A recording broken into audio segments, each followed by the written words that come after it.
Long touring एक ऐसा कमाल का नशा है जिसमें पहले तो हम बाइक को तैयार करवाते हैं लेके जाने के लिए 10 दिन का एक्सट्रीम ऑफ रोड, ऐसी ऐसी वादियाँ, ऐसे ऐसे चश्मे, ऐसे ऐसे माउंटेन्स देखते हैं। इस दौरान जब हम वापस आते हैं ना, तो सबसे ज़्यादा पूछे जाने वाला सवाल भला क्या है? खर्चा कितना आया? लॉन्ग टूरिंग में ख़र्चे से ज़्यादा एक चीज़ जो मैटर करती है वो है आपकी तैयारी, आपकी प्लानिंग। अगर आपने राउट को प्रॉपर प्लान नहीं किया, आपने अपनी बाइक को तैयार नहीं ठीक से करवाया या आपकी तैयारी कम थी, तो यकीन करिए 10 दिन का जो लॉन्ग ट्रिप है बाइक पर, आपका एडवेंचर कम और आपके लिए ज़हमत ज़्यादा बन जाएगा। तो बेशक आप जा रहे हैं स्कर्दू, हुंजा, देवसई, कुंजराब, शंदूर, कश्मीर वाली साइड पर नीलम वैली करने जा रहे हैं, या आपका इवन मरी तक का ट्रिप है, मैं अपने एक्सपीरियंसेस के मुताबिक आपको टिप्स दूंगा और अपनी गलतियों से जो मैंने सीखा है वो भी आपको इस वीडियो में बताऊंगा। टूरिंग का जो एक बुनियादी असूल है जिसे हम कहते हैं rule number 1, explore new destination every day.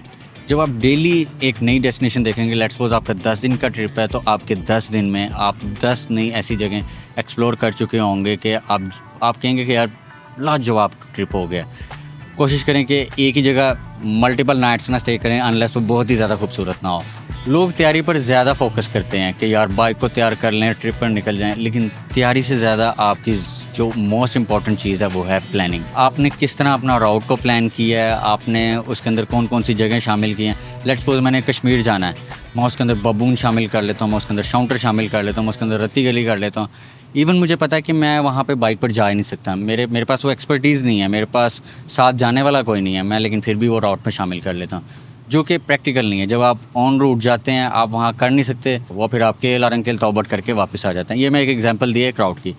तो अपने राउट में वो चीज़ें शामिल करें जो प्रैक्टिकल हैं, जो आप कर सकते हैं, और राउट पर निकलने से पहले लोकल से उसकी गाइड ज़रूर लें कि यार मैंने यहाँ पर जाना है, मुझे इसके बारे में बताएं, रोड कंडीशन कैसी है, वहाँ पे वेदर मुझे कैसा मिल सकता है। तो अच्छी प्लानिंग के साथ आप एक हारी हुई जंग भी जीत सकते हैं। तो प्लानिंग लाजमी है, और अपने साथ मिनिमम वेट कैरी करें। बहुत ज़्यादा ओवरलोड करने की ज़रूरत नहीं है। बहुत से बाइकर्स अपनी बाइक को बिल्कुल ऐसे जहेज़ ऊपर ना लोड करके ले आते हैं कि यार वो हम बस जो भी है बाइक के ऊपर ही है, सारा राशन पानी हम घर से ले आए हैं, अब हम बाइक पर ही हैं। ऐसे ना करें। बाज़ दफ़ा ऑफ रोड मिल जाता है, बाज़ दफ़ा आपको बहुत सी अनएक्सपेक्टेड चीज़ें मिल जाती हैं, तो बाइक के ऊपर जितना लेस वेट होता है आपको हैंडल करने में उतना आसानी होती है। मैंने जो प्रीवियस 2 ट्रिप्स किए, मैं बाइक को बहुत ज़्यादा ओवरलोड करके लेके जाता था, ये भी ले गया वो भी ले गया। तो लेकिन जब हमारी जो ऑफ रोड के ऊपर ड्रॉप होता है ना, वो इन्हीं वजहों से होता है कि आपकी बाइक बहुत ज़्यादा हैवी हो चुकी होती है, थ्रोटल देने में मसला आ रहा होता है, फिर जब आप गिरते हैं तो आपको उठाने में बड़ा मसला आता है। तो इन चीज़ों को अवॉइड करने का सिर्फ एक हल है, मिनिमम वेट कैरी करें। और कैंप को तब रखें अगर आपका कोई 2 से 3 नाइट्स आपके राउट के अंदर आपकी कैंप साइट आपके पास हैं। अगर आपके पास कैंप साइट्स नहीं है इस राउट में, तो कैंप को स्किप करवा दें, क्योंकि आपका जो टेंट होता है, आपका कैंप होता है, उसका अच्छा खासा वेट होता है। हमने भी इस ट्रिप के अंदर हमारे पास कैंप थे, लेकिन हमने वो स्किप करवाया क्योंकि हमें पता था कि हमारे पास ऑफ रोड है, हमारे पास एक लंबी जर्नी है जो हमने करनी है। और बहुत से बाइकर्स का ये जज्बा होता है कि यार हम घर से निकले हैं, पूरा रोड ट्रिप हमने करना ही बाइक पर है और वापस भी बाइक पर ही आना है। मेरे नज़दीक मैं साल में 2 से 3 लॉन्ग ट्रिप्स करता हूँ। पहला जो दिन होता है ना वो बहुत ज़्यादा हेक्टिक होता है, बहुत ज़्यादा आप एग्जॉस्ट हो चुके होते हैं, बॉडी पेन हो रही होती है। तो मेरे नज़दीक जो पहला दिन होता है ना, बेस कैंप तक पहुँचना, लेट्स सपोज जीडी रोड का क्रॉस करना, इस्लामाबाद तक बुक करवा लें। आप लाहौर से अगर जाते हैं, कराची से आ रहे हैं, तब भी आप इस्लामाबाद का बड़ा ही आपका बेहतरीन लॉन्चिंग पैड है इस्लामाबाद तक बुक करवाना। और इससे ये फ़ायदा होता है कि आपकी एनर्जी मेंटेन रहती है। आपका जो स्टार्ट होता है ना वो आपका बहुत कमाल का होता है, आपका सैनिक रोड वहाँ से शुरू हो जाता है। आप जब जीडी रोड पे चला के जाते हैं, आप 4-5 घंटे की राइड रुक के जाना, तो 7 घंटे भी लग जाते हैं, आप बहुत ज़्यादा एग्जॉस्ट हो चुके होते हैं। फिर होटल में रुकना, जो होटल की कॉस्ट है वो आपका फ्यूल है, तो बेहतर है कि वो किसी बस वाले को दे दें, अच्छी तरह अपनी बाइक को लोड करवाएं और फिर आप इस्लामाबाद तक जाके उतर जाएं। लेकिन इसमें भी सेफ्टी की बहुत ज़्यादा ज़रूरत है, क्योंकि आपने अपनी बाइक को बहुत देखभाल करके उसके अंदर लोड करना होता है कि इर्द गिर्द किसी फ्रेम या किसी और चीज़ के साथ ना टकराए, आपकी बाइक उतरे तो सही सलामत हो जाने के लिए। आपको राउट का अंदाज़ा है, आपको पता है कि मुझे ऑफिस से 5 दिन, 7 दिन, 10 दिन की छुट्टी है, आपको ये भी पता है टाइम फ्रेम, राउट। उसके बाद अब आपने निकालनी है कॉस्ट। प्रीवियस जो मैंने लॉन्ग ट्रिप्स किए थे, इसमें मुझे जो अप्रोक्सीमेटली कॉस्ट आती है वो 50 से 55,000 के करीब आती है। 15 से 17,000 रुपये आपने चुप करके ना फ्यूल का साइड पे कर देना, क्योंकि बाज़ दफ़ा कहीं पे फ्यूल नहीं मिलता, कहीं से अच्छा मिलता है, कहीं से बहुत ही अजीब सा मिलता है कि आपकी बाइक मिसिंग करने लग जाए। तो फ्यूल का आपने सबसे पहले साइड पे रखना है। उसके अलावा आपने 30 से 35,000 रुपये अपना फूड और अकोमोडेशन का रखना। ये मैं एक बंदे का बता रहा हूँ, एक बाइक का। होटल कुछ बहुत ज़्यादा एक्सपेंसिव नहीं जाना, क्योंकि एक्सपेंसिव होटल वाली साइड पे जब हम जाते हैं हमारा अंदाज़ा ये होता है कि यार हम लग्जरी स्टे करें, लेकिन लग्जरी स्टे में आपको बेनिफिट कोई नहीं है। आपने एक रात रुकना है, अर्ली मॉर्निंग आपने फिर रोड पर निकल जाना है। उसके बाद आपने अपने पास 5 से 10,000 रुपया as emergency, as a safety अपने पास रखना है। बाइक को मसला हो सकता है, खुदा न खास्ता आपका मसला हो सकता है, तो उसके लिए आपने ये बिल्कुल साइड पर रखना है, फूड, अकोमोडेशन, फ्यूल के अलावा। क्या ये बेस्ट टाइम है जाने का? बाज़ दफ़ा वेदर फोरकास्ट हम चेक नहीं करते, बस चले जाते हैं, ना हमारे पास रेन सूट होता है, हम बस निकल जाते हैं। जैसे रिसेंटली लैंडस्लाइड और फ्लड की सिचुएशन थी, हर चीज़ सत्यानाश हो चुका हुआ था हमारी ये सेहत का। तो आपने इन चीज़ों को देखना है कि यार ये जो करंट मंथ है, क्या ये जाने के लिए सेफ़ है? मानसून तो नहीं है, कुछ ज़्यादा सर्दी तो नहीं है, मैं जा रहा हूँ तो ये ना हो कि मैं वहाँ जाके उल्टा बीमार हो जाऊँ या स्टक हो जाऊँ। बेहतरीन जो मेरे नज़दीक टाइम होता है वो मई, जून और जून का एंड है। जुलाई में बारिशें और लैंडस्लाइड, मानसून हर साल स्टार्ट हो जाता है, तो जुलाई अगस्त में कोशिश करें कि अवॉइड करें। ऑनवर्ड फिर अक्टूबर के अंदर आपकी ये जो टूरिंग है ये ओपन होती है, और अक्टूबर तो मेरा यकीन करें कि फेवरेट मंथ है। इसमें आपको क्राउड बहुत कम मिलता है, रश कम मिलता है, तो बेस्ट टाइम ज़रूर डिसाइड करें कि कौन सा जाने का। अपने दोस्तों के साथ जिनके साथ आप जा रहे हैं, सोलो जा रहे हैं तो सोलो भी अपनी पूरी रिसर्च करके रखें कि वेदर फोरकास्ट वहाँ पे कैसा है, वहाँ पे मेरी तैयारी में मुझे किस तरह के मुझे जैकेट्स वगैरह रखनी है, कैसे मुझे अपर स्वेटर, या मुझे अगर गर्मी मिलती है तो मेरे पास उसके लिए क्या मेरी हिकमत अमली हो सकती है। प्लानिंग और कॉस्ट वैल्यूएशन के बाद आपने सबसे ज़्यादा जो इंपॉर्टेंस देनी है वो देनी है अपनी सेफ्टी को। अगर आप सेफ़ एंड साउंड ट्रिप करके वापस आएंगे तो ही आप अगले साल किसी ट्रिप पर जा सकेंगे, वरना आपके घर वालों ने कहना है पहले सट्टा लवाया, उन्हें दोबारा तो जान ही नहीं देना। तो सेफ्टी को आपने ख़ास तौर पे जहन में रखना है। अच्छा राइडिंग गियर पहने, अच्छा सर्टिफाइड हेलमेट पहने, अपनी बाइक के ऊपर सेफ गार्ड्स वगैरह इंस्टॉल करें। मुझे अभी भी याद है कि मैं कश्मीर के एक वाटर स्ट्रीम को क्रॉस कर रहा था, तो सामने से आने वाली जो एक गाड़ी थी वो मेरे सेफ गार्ड के ऊपर टकराई थी। उसका पेंट अभी भी मेरे वो सेफ गार्ड के ऊपर लगा होगा। आपने कभी भी अगर आप ग्रुप में ट्रैवल कर रहे हैं, रेस वाले माहौल में नहीं आना कि एक दूसरे के साथ रेस करें, वो आ गया तो मैं आगे नहीं हूँ, उसकी स्पीड ज़्यादा तो मेरी कम क्यों है। अच्छे ग्रुप की यही निशानी होती है कि वो एक दूसरे के साथ कोऑर्डिनेट करते हैं, एक दूसरे के साथ स्पीड मैच करते हैं, किसी को ज़रूरत है रुकते हैं। इसी तरह आपका safe and sound trip complete होता है। बहुत से सवाल आते हैं कि राइडिंग गियर जो है वो कहाँ से ख़रीदें, हेलमेट कहाँ से ख़रीदें। हेलमेट कोई भी आप सर्टिफाइड ले लें, मैं कोई भी ब्रांड प्रेफरेंस नहीं करूँगा। आपके पास एक एडवांटेज है कि आपके पास है सियालकोट, वहाँ पे फैक्ट्री इंडस्ट्रीज़ हैं जो ये गियर्स वगैरह मैन्युफैक्चर करते हैं, जिनमें आपके शोल्डर गार्ड से लेके बैक, स्पाइन, नी, एल्बो, उसके अंदर उस पूरे सूट के अंदर आपका सब कुछ शामिल होता है। तो वहाँ पे आप इस तरह के मर्चेंट्स वगैरह को, फैक्ट्रीज़ वगैरह को रिसर्च करें, आपको बेहतरीन किस्म के राइडिंग गियर मिल सकते हैं। अगर आप राइडिंग गियर नहीं पहन सकते तो नी एल्बो गार्ड एट लीस्ट ज़रूर पहनें।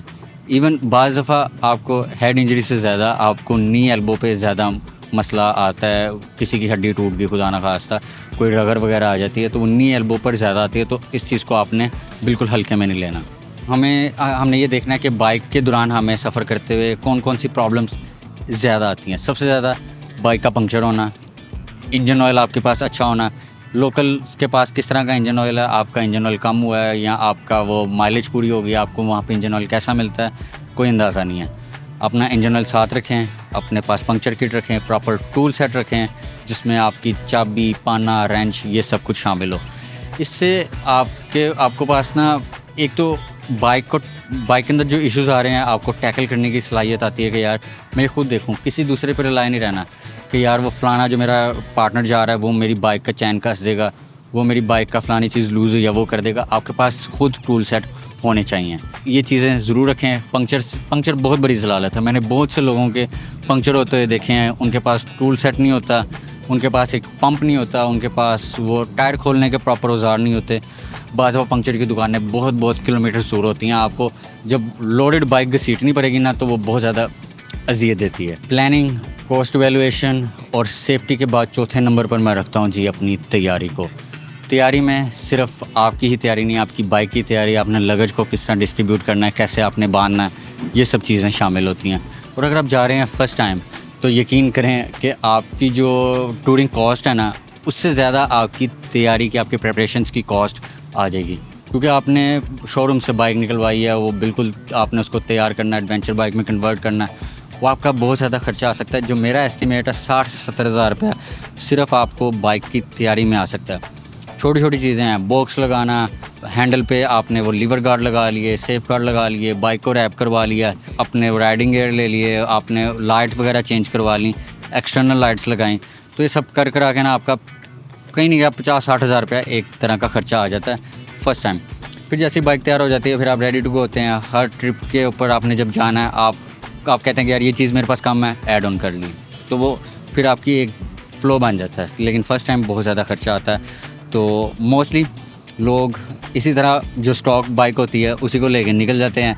मुझे याद है बाबूसर टॉप पे लास्ट टाइम कराची से 4-5 होंडा CG 125 पे लोग आए थे, डबलिंग की हुई थी उन्होंने।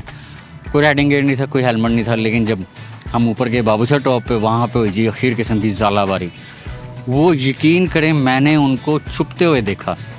मैंने उनसे पूछा यार ये आपकी प्लानिंग थी? वो कहते यार बस हम शुगल में निकल आए हैं, लेकिन जो हमारे साथ हो रही है वो अब देखी नहीं जा रही। आप जब पहला 100 किलोमीटर चला लेते हैं ना एक राउट पे कंटिन्यूसली, आपको फ़ौरन पता लग जाता है कि आपकी गाड़ी या आपकी बाइक कितने पानी में है।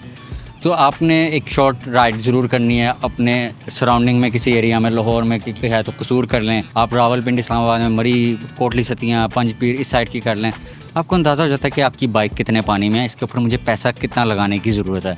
कुछ लोग बेसिक टूरिंग मोड्स लगा के भी अपनी ये नीड्स पूरी कर लेते हैं। और इन टूरिंग मोड्स के ऊपर मेरा पूरा इरादा है कि इंशाल्लाह मैं एक प्रॉपर वीडियो बनाऊँ जिसके अंदर बेसिक से लेकर एडवांस किस्म की टूरिंग के लिए आपने जो बाइक तैयार करनी है वो सब शामिल हो।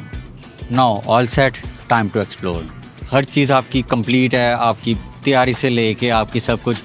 और जो टूर के डिपार्चर के टाइम एक्साइटमेंट होती है ना, वो उससे तो रात को नींद ही नहीं आती। वो अजीब तरह की एक्साइटमेंट है कि आपने वो वादियाँ देखनी है, वो नज़ारे देखने हैं, वो बुलंद अरीज़, वो हैबतनाक किस्म के आपने पहाड़ देखने हैं। वो मैं एक्साइटमेंट जो है ना वो एक्सप्लेन नहीं कर सकता। सो अब इसके अंदर भी कुछ बहुत सी आपकी एहतियाती तदाबीर आती हैं। रेस कल्चर को अवॉइड करना है आपने। अगर समर टाइम पे आपने ट्रिप कर रहे हैं तो आपने हाइड्रेटेड रहना है, अपने साथ बोतल रखें, अपने साथ ठंडा पानी रखें, पीते रहें। हाइड्रेटेड रहेंगे तो आपका ट्रिप बहुत लेवल का चलेगा। अपने ग्रुप के साथ रहना जिनके साथ आप जा रहे हैं, और अपने साथ पार्टनर वो सिलेक्ट करें जो आपके साथ चलने वाले हों। 10 दिन का ट्रिप है, छोटी बात नहीं होती। 10 दिन आपने किसी के साथ गुजारने हैं, वही शुगल मेला, वही मस्ती, एक ही होटल में आप रुक रहे हैं, सारा दिन आप इकट्ठे एक्सप्लोर कर रहे हैं। आपकी जो वो एक केमिस्ट्री बन चुकी होती है अपने राइडिंग पार्टनर्स के साथ, उसको भी आपने देखना है कि मैं जिन लोगों के साथ जा रहा हूँ क्या वो इस तरह के लोग हैं जैसी मेरी ज़हनी कैफियत है, मैं जिस तरह के ज़हनी ख्यालात रखता हूँ। तो जहन का मैच होना बहुत ज़्यादा ज़रूरी है। जाहिद भाई एक बड़ी खूबसूरत बात करते हैं, ट्रैवलिंग कनेक्ट्स पीपल। तो इसी तरह आप बहुत से नए लोगों से मिलते हैं, नए चेहरों से मिलते हैं, लोकल्स के साथ मिलते हैं, उनके साथ गपशप करते हैं। और एक और चीज़ मैं आपको बताना भूल गया हूँ कि लोकल कल्चर का ख़ास तौर पे ख्याल रखें। अगर आपको लगता है कि यहाँ पे वीडियोस बनाना मना है, वहाँ पे ना बनाएं। वहाँ पे ड्रोन चलाना मना है, ना चलाएं। कोई ज़रूरत नहीं है आपको चलाने की। उससे बेहतर पॉइंट आगे जाके एक्सप्लोर कर लें। इंटरकॉम में सबके साथ कम्युनिकेट रखें। अगर आपको कोई कहे कि यार फ़लानी जगह रुकना है, उसकी बात फ़ौरन मानें और फ़लानी जगह आप रुकें। कंटेंट क्रिएशन के लिहाज से भी बात हुआ, किसी ने ड्रोन चलाना होता है, किसी ने कंटेंट बनाना होता है, तो उसकी भी आप सुनें। पहला दिन बहुत ज़्यादा, मैंने जैसा कि आपको पहले बताया, फ्रस्ट्रेट होता है, बहुत ज़्यादा हेक्टिक होता है, बॉडी पेन होती है। आप 8-10 घंटे जब अचानक राइड करते हैं तो आपकी जो बॉडी है, आपके जो उस एटमॉस्फेयर में एडजस्ट होते हुए टाइम लग जाता है। तो पहले दिन रेस्ट करें। एग्जॉस्ट जब हुए हों, आपने किसी ग्रुप वाले पार्टनर्स के ऊपर नीचे लाना, कोई स्क्रीम नहीं करना कि यार तेरी वजह तो एंजॉय है, तेरी वजह तो एंजॉय है। Don't blame others. एक भागदौड़ वाला जो ट्रिप है ना, कि बस बाकी जो आपने रुकना कहीं नहीं है, बाकी जो बस डिस्टेंस कवर करना है, बस कोई नज़ारा नहीं आपने देखना, तो उस दौरान आप ट्रिप नहीं एंजॉय करते, आप बस एक रेस में लगे होते हैं। उस चीज़ को भी आपने अवॉइड करना है। और जब अपने घर आप वापस आते हैं तो जो पोस्ट ब्रेकडाउन जिसे कहते हैं ना, बाइक फुल खरक रही होती है, कोई सलेंसर उतरा हुआ है, कोई वो फलानी ब्रेक की कैलिबर से आवाज़ आ रही है, पता लगता है कि भाईजान घर वालों को कि मुंडा ना कि तुमको रज के वारागर्दी करके आया है। मैं जब अपने इस रीसेंट ट्रिप से वापस आया हूँ, मैंने तो जी अपनी आते साथ बाइक को रज के मांझा। इंजन के नीचे अच्छी खासी मिट्टी थी, मेरा जो JDR का बॉक्स था जिसने मेरे साथ 3 साल बड़े बेहतरीन गुजारे हैं वो भी टूट गया था। और मैंने ये भी ऑब्ज़र्व किया कि मेरी बाइक पंक्चर है। लॉन्ग ट्रिप में तो पता नहीं लगा, लेकिन वापस आया तो वो उसके अंदर ना हवा जो थी ना वो कम हुई थी। मैंने कहा यार अभी टायर को ज़रा निकालें, कुछ टाइम हमने निकालना। तो मैंने फिर उसके पंक्चर लगवाए, 2 से 3 इकट्ठे पंक्चर निकले। मैंने कहा यार अभी लगा दें, फिर ज़रा नेक्स्ट किसी लॉन्ग ट्रिप पे निकलेंगे तो अपने इस ट्यूबलेस टायर को रिप्लेस करेंगे। पंक्चर वाला तो यार वो खुद ही यूट्यूबर था, कंटेंट क्रिएटर था। वो ये बर्ड्स और इस तरह की वीडियोस बनाता था। उसने मुझे अपना चैनल दिखाया और यकीन करें उसके सब्सक्राइबर्स मेरे से भी ज़्यादा थे और उसके पास एक इतना एक्सपेंसिव किस्म का माइक था। लेकिन उसी पंक्चर लगाने वाले ने कंटेंट क्रिएशन से रिलेटेड मुझे एक बड़ी ही बेहतरीन किस्म की एडवाइस दी, वो आप सुनिए। जी मैं कहना बंदा डी मेहनत करता है वीडियो बनाना से, लेकिन और लोग इंज करके स्किप कर जाते हैं उदों वेखते नहीं है। सारी मेहनत पानी फिर जाता। बंदा 5-5 घंटे ला के वीडियो एडिटिंग करता है, लिहाजा आवाम जी ना और अच्छा रिस्पॉन्स नहीं। बंदा इंज करके वीडियो बनावे, नॉइस और क्लीयर करे ते 1000 HD ਦੇ ਲਿਆ ਕੇ ਉਹਨੂੰ ਅਪਲੋਡ ਕਰ ਦਿਓ। अच्छा, जिन्हें वेखनी होएगी ना उंज भी वेख लेगा, ज़्यादा एडिट करके भी जरा ना और ना चले वीडियो तो बड़ा दुख होता है। तो बिल्कुल ऐसे ही है, जिस वीडियो पे ज़्यादा मेहनत की हो उस पर व्यूज़ नहीं आते, जो एम ही बस फेंक दी गई हो ना वो वायरल हो जाती है। वो उसने बड़ी ही ज़बरदस्त बात की। पंक्चर वगैरह का काम करवाने के बाद मैंने बाइक को सेट करवाया। जब आप लॉन्ग टूरिंग करते हैं, ये हमारी जो बाइक्स होती हैं GS150, ये YBR वगैरह, ये स्पेसिफ़िक आप कह लें कि एक्सट्रीम ऑफ रोड के लिए नहीं बनी, ये कोई ट्रेल बाइक्स नहीं है। जब हम इनको एक्सट्रीम ऑफ रोड में से गुजारते हैं ना, इनकी जो खरखर, इनकी जो सनसनाहट, थरथराहट होती है ना वो आ जाती है बाहर। तो बाइक के फ्रंट कैलिबर से अच्छी खासी आवाज़ें आ रही थी। हमारे जो उस्ताद अमानत हैं उन्होंने चेक किया कि जी इसकी जो बैरिंग वगैरह हैं उनमें अच्छी खासी प्ले आ चुकी है, तो इसको रिप्लेस करवाएं। तो मैं गया, जापानीज़ बैरिंग मैंने लिए, वो रिप्लेस करवाए। फिर वो फिट करवाए मैंने प्रॉपर तरीके से, कोई प्ले ना रहे, अच्छी तरह वो चलें, ताकि मेरे जो ऑन फर्दर जर्नीज़ हैं, जो आने वाले ट्रिप्स हैं, उनके ऊपर ये बेहतरीन किस्म के चल सकें। शाक के बूट अभी भी फटे हैं, वो लंबा काम है पूरा। आपको वो हेड उसका वो फ्रंट खोल के शाक निकाल के उसके बूट लगाने होते हैं। वो मैंने कहा कि यार वो मैं ज़रा फिर कभी करवाऊँगा। ऑयल वगैरह मैंने फिर चेंज करवाया। नोटिस में आई कि ज़रा हैंडल जो था ना वो टेढ़ा था, तो मैंने वहाँ पे डेंटर को कहा कि यार ज़रा बड़े किस्म का रॉड लगा के ना इस हैंडल को सीधा कर, ताकि एक अलाइनमेंट आ सके और ये सीधा मुझे लगे, क्योंकि फिर वो उसको हैंडलिंग और मैनोवर जो भी चीज़ें हैं वो बेहतर हो जाती हैं अगर हैंडल का लेवल अच्छा है। और अगर तो आप ये लॉन्ग टूरिंग, ये ट्रैवलिंग के साथ साथ आप ट्रैवल व्लॉगिंग करते हैं और कंटेंट क्रिएट करते हैं बेहतरीन किस्म का, तो यकीन करें कि तानू ना दो में हताना सलूट हैगा, क्योंकि बहुत ज़्यादा ये हैक्टिक प्रोसेस होता है। अपने जर्नी के साथ साथ अपने कंटेंट को बनाना, स्टोरेज को मैनेज करना, अपनी एडिटिंग को देखना वापस आके, जो कि मेरे लिए बहुत ही हैक्टिक प्रोसेस है। अब मैं आहिस्ता आहिस्ता बहुत ज़्यादा क्वालिटी कॉन्शियस हो गया हूँ। मैं एक एक चीज़ बहुत ज़्यादा डिटेल में देखता हूँ, तो वो एडिटिंग मेरे लिए बहुत ज़्यादा हैक्टिक प्रोसेस होता जा रहा है। ख़ास तौर पे वॉइस ओवर्स, कि अपनी स्टोरी टेलिंग के थ्रू आपने अपनी जर्नी को बताना है। वॉइस ओवर्स, एडिटिंग, ये सब चीज़ें बहुत ज़्यादा हैक्टिक होती हैं। बहुत ज़्यादा आपको टाइम निकालना पड़ता है आफ्टर ट्रिप। ये कोई आसान काम नहीं होता। ये जो कैमरा गैजेट्स हैं, ये जितने भी इक्विपमेंट्स हैं, ये बहुत ज़्यादा एक्सपेंसिव हैं। इनको फिर लेके चलना, मेमोरी कार्ड, स्टोरेज को देखना। इसी दौरान मेरा जो सोनी का मेमोरी कार्ड था, जो कि मेरे इस सोनी कैमरा का था, वो भी करप्ट हो गया था। मेरी बहुत से उसके अंदर बेहतरीन किस्म के जो विजुअल्स है, जिसे मैं सिनेमैटिक कहता हूँ, वो थे, वो सारे करप्ट हो गए। मैंने बहुत ज़्यादा कोशिश की, ये डाटा लैब रिकवरी वालों से कॉन्टैक्ट किए, लेकिन वो रिकवर नहीं हुआ। तो मेरे नज़दीक कि अगर आप कंटेंट क्रिएशन में जाते हैं, आप लॉन्ग टूरिंग कर रहे हैं साथ साथ, तो अपने जो भी आपने कंटेंट बनाया ना उसको डेली ज़रूर बैकअप करें। ये मैंने बहुत हैवी किस्म का सबक सीखा है। और मेरा जो प्रीवियस रोड ट्रिप था शंदूर से खुंजराब तक जाने का, वो एक राउंड ट्रिप था। उसकी तमाम तर 8-9 वीडियोज़ आ चुकी हुई हैं यूट्यूब पर। प्लेलिस्ट का मैं लिंक आपको मेंशन कर देता हूँ, ज़रूर देखिएगा। बहुत ज़्यादा इंटरेस्टिंग है। स्टोरी टेलिंग और विजुअल्स उसके अंदर बहुत ज़्यादा मेहनत से एडअप किए गए हैं, तो वो लाजमी देखिएगा। ओवरऑल कंक्लूजन ये है कि आपको बाइक टूरिंग के ऊपर ज़रूर जाना चाहिए। ये नहीं कि आपके पास गाड़ी नहीं, आपके पास बाइक है तो आपको बाइक पर जाना है। इवन आपके पास गाड़ी है फिर भी आप बाइक टूरिंग पे जाएं। क्यों? क्योंकि बाइक टूरिंग से आपको बहुत ज़्यादा एक्सपोजर मिलता है। आप एक नए लोगों के साथ कनेक्ट होते हैं। आप तरोताज़ा ठंडी हवा, एक इन्वायरमेंट, सर्दी गर्मी धूप, ये सब चीज़ें करते हैं। ऑफ रोडिंग के अंदर आपकी डिसीजन मेकिंग बहुत ज़्यादा इंप्रूव होती है कि यार यहाँ से निकालना, वहाँ से निकालना, वो स्ट्रेटजी बनाना। तो मैं ये कहता हूँ कि यार लॉन्ग टूरिंग पे बाइक पर at once in a life लाजमी जाना चाहिए। आप एक दफ़ा शुरू हो जाएं बस, फिर देखना ये ऐसा चस्का है जो ना ख़त्म होने वाला है। मेरा जो रिसेंट ट्रिप था ये मैंने किया था जाहिद भाई के साथ। यकीन करें कि मैं इनसे यूट्यूब पर मिला था, फर्स्ट टाइम था मेरा इनके साथ। इतनी ज़बरदस्त हमारी कोऑर्डिनेशन, इतने ज़्यादा बेहतरीन किस्म की हमारी प्लानिंग थी, कोई हमारा अल्लाह माफ़ करे एक्सीडेंट वगैरह नहीं हुआ। और जाहिद भाई इतनी नाइस पर्सनैलिटी हैं और अप्रिशिएटिव हैं, और मैं कहता हूँ कि अमेजिंग बंदा है वो। उनका भी चैनल आप लाजमी चेक कीजिएगा, ट्रैवल टेल्स बाय जाहिद।